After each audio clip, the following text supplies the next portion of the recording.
6 months marks a truly magical milestone, a time of incredible growth and development for your little one. It's a period filled with exciting changes as they begin to interact with the world around them in new and fascinating ways. And guess what? Your baby is ready to explore the wonderful world of solid foods. This is the beginning of their weaning journey, a significant step towards nutritional independence and a whole new sensory experience. Weaning is a gradual journey, a process best approached with patience and understanding. It's not a race, but rather a gentle introduction to new flavors and textures at your baby's own pace. This involves introducing new tastes and textures alongside their familiar breast milk or formula. Think of it as expanding their culinary horizons while still providing them with the essential nutrients they need. These first experiences with food are primarily about fun and discovery. It's a chance for your baby to explore new sensations, play with different textures, and develop a positive relationship with food. Remember, at this early stage, solid foods are not intended to replace milk feeds. Breast milk or formula will continue to be their primary source of nutrition. Before you begin, it's important to watch for signs that your baby is truly ready to start weaning. These cues will help you ensure a smooth and enjoyable transition. One key sign is a clear interest in your food. Are they watching you eat with fascination, perhaps even reaching for your plate? Another important indicator is their ability to sit up with support. This shows they have the necessary muscle control to manage food in their mouth. And finally, good head control is essential. They need to be able to hold their head steady to safely swallow. When you do start, begin with tiny amounts. Think of it as just a taste, not a meal. Aim for just a teaspoon or two, offered once a day. This allows your baby to get used to the new sensation without feeling overwhelmed. At this stage, the experience matters far more than the quantity of food they actually consume. It's all about exploration and familiarization. You're laying the foundation for healthy eating habits and positive meal times that will last a lifetime. This is about creating a joyful and stress-free environment around food. So, take a deep breath, relax, grab your camera to capture those adorable first food faces, and most importantly, enjoy this incredible culinary adventure together. It's a special bonding experience that you'll both cherish. This guide will offer practical tips and helpful advice to navigate the weaning process with confidence. Our goal is to help you make weaning a joyful and stress-free experience for both you and your baby. Remember, every baby is unique and will approach weaning in their own way. There's no one-size-fits-all approach. So relax, enjoy the journey, and celebrate each new discovery along the way. These are precious moments you'll want to remember forever. Establishing a gentle daily routine can be incredibly beneficial for your 6-month-old. It's not about strict schedules or rigid adherence, but rather creating a predictable rhythm to the day. This helps your baby understand meal times, nap times, and play times, leading to a sense of security and comfort. A well-structured day can also make things easier for you as a parent, allowing you to anticipate your baby's needs and plan your day accordingly. At 6 months, milk, whether breast milk or formula, is still the primary and most important source of nutrition for your baby.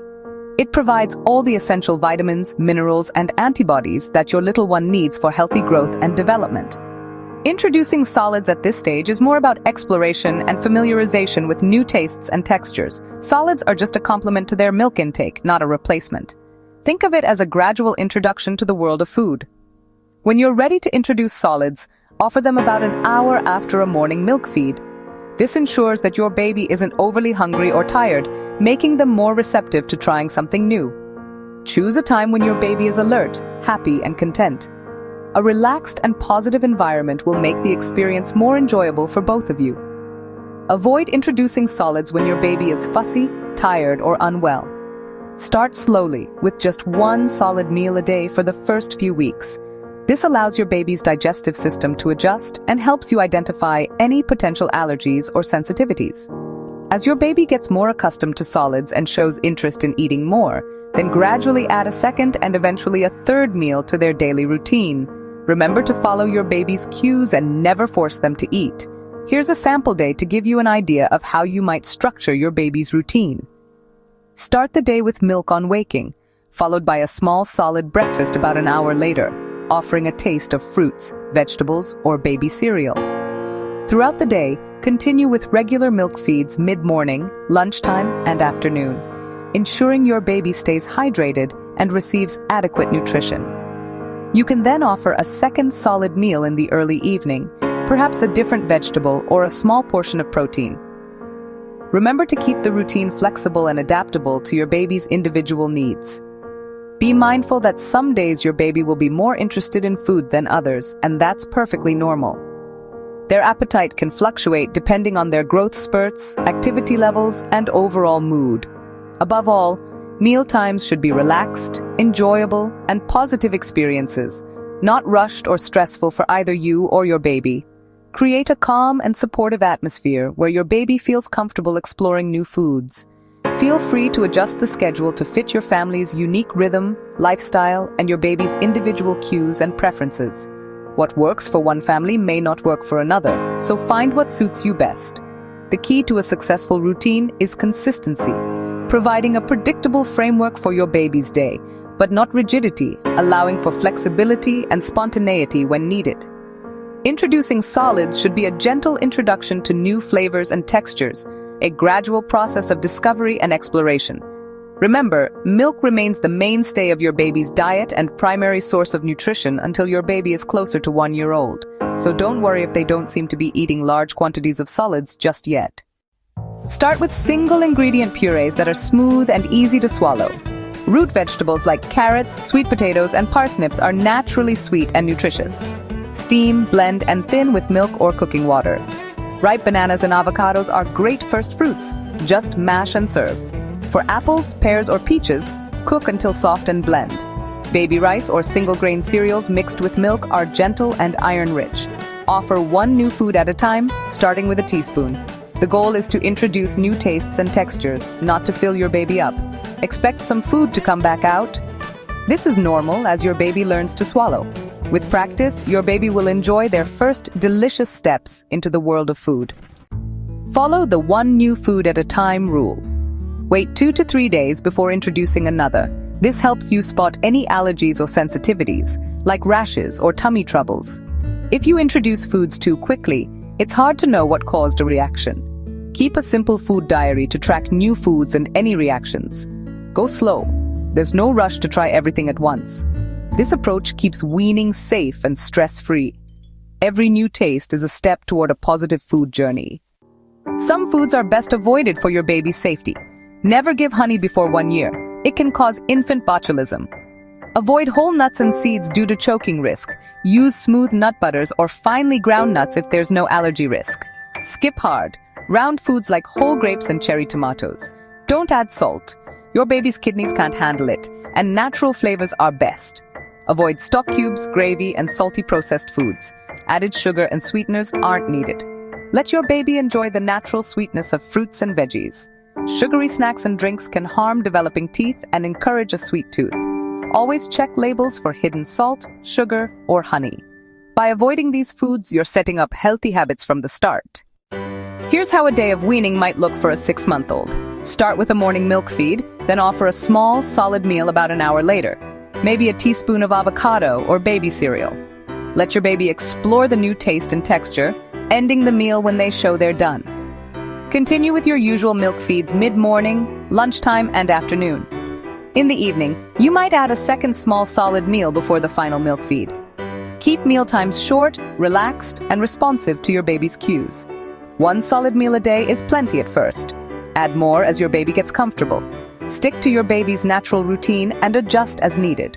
The focus is on learning, not quantity. Enjoy each new discovery together. Safety and happiness go hand in hand at mealtimes. Wash your hands and keep all utensils and surfaces clean. Cook fruits and veggies until very soft and blend to a smooth puree. Always seat your baby upright in a high chair and supervise closely. Use a soft-tipped spoon and offer small amounts, waiting for your baby to open their mouth. Check food temperature before serving. Watch for allergic reactions, rash, swelling, vomiting, or diarrhea, and seek help if needed. Introduce only one new food every few days for safety. Make mealtime social. Sit with your baby, smile, and talk. Avoid distractions like TV or phones. Praise your baby's efforts, even if it gets messy. A calm, encouraging atmosphere helps your baby build a lifelong love of food. Trust your baby. This is the foundation of responsive feeding. It's about creating a bond where your little one feels secure and understood, especially when it comes to mealtimes. Trust that they know their own bodies and their own needs, and follow their lead. Every child's appetite and preferences are unique. What works for one baby might not work for another. Pay close attention to your baby's individual cues and adjust your approach accordingly. Remember, there's no one-size-fits-all solution when it comes to feeding. Responsive feeding means offering nutritious food, provide a variety of healthy options, ensuring your baby gets a balanced diet. Think colorful fruits, vegetables, and wholesome grains, and letting your baby decide how much to eat. This is crucial for developing self-regulation skills. Allow them to explore different tastes and textures at their own pace, without pressure to finish everything on the plate. Look for hunger cues. Recognizing these early signs will help you respond promptly and avoid unnecessary frustration for your baby. Open mouth, leaning forward. These are clear indicators that your baby is ready to eat. Be attentive and offer food when you see these signals. And fullness cues. Just as important as recognizing hunger, understanding when your baby is full prevents overfeeding. Turning away, closing mouth. Respect these signals and stop feeding when your baby indicates they've had enough. Never force your baby to eat. Pressure can create negative associations. Forcing food can lead to mealtime battles and a negative relationship with food in the long run. If your baby refuses a food, try again another day. Patience is key. It can take multiple exposures for a baby to accept a new flavor or texture. Don't give up after the first try. Let your baby explore food with their hands. This encourages independence and allows them to engage with food on their own terms. It's messy but vital for sensory development. Feeling different textures and smelling various aromas helps your baby learn about the world around them. Place a little puree on the tray for them to touch and taste. This gives them the freedom to explore without the pressure of having to eat it. Celebrate curiosity and small successes. Every new food tasted, every new texture explored, is a victory worth acknowledging. Laugh at the mess and enjoy the moment. Mealtime should be a positive and enjoyable experience for both you and your baby. A low-pressure, supportive environment teaches your baby that food is fun. When mealtimes are relaxed and enjoyable, your baby is more likely to develop a healthy relationship with food. Following their cues builds trust and confidence. By respecting their choices and responding to their needs, you're fostering a sense of security and independence. This journey is about discovery as much as nutrition. It's a time for your baby to explore new tastes, textures, and experiences, all while building a healthy foundation for life. Be kind to yourself. Introducing solids is a joyful, sometimes messy adventure. Some days your baby will eat eagerly. Other days, not so much. Both are normal. You're teaching your baby a lifelong skill and building a positive relationship with food. Trust your instincts and adapt advice to fit your family. Celebrate every small step from first tastes to messy smiles. Make things easier by preparing food in batches and connecting with other parents. You're doing a fantastic job. Your love and care are the best gifts you can give. Capture the memories and enjoy this fleeting stage. With patience, humor, and love, you and your baby will thrive on this wonderful food journey together.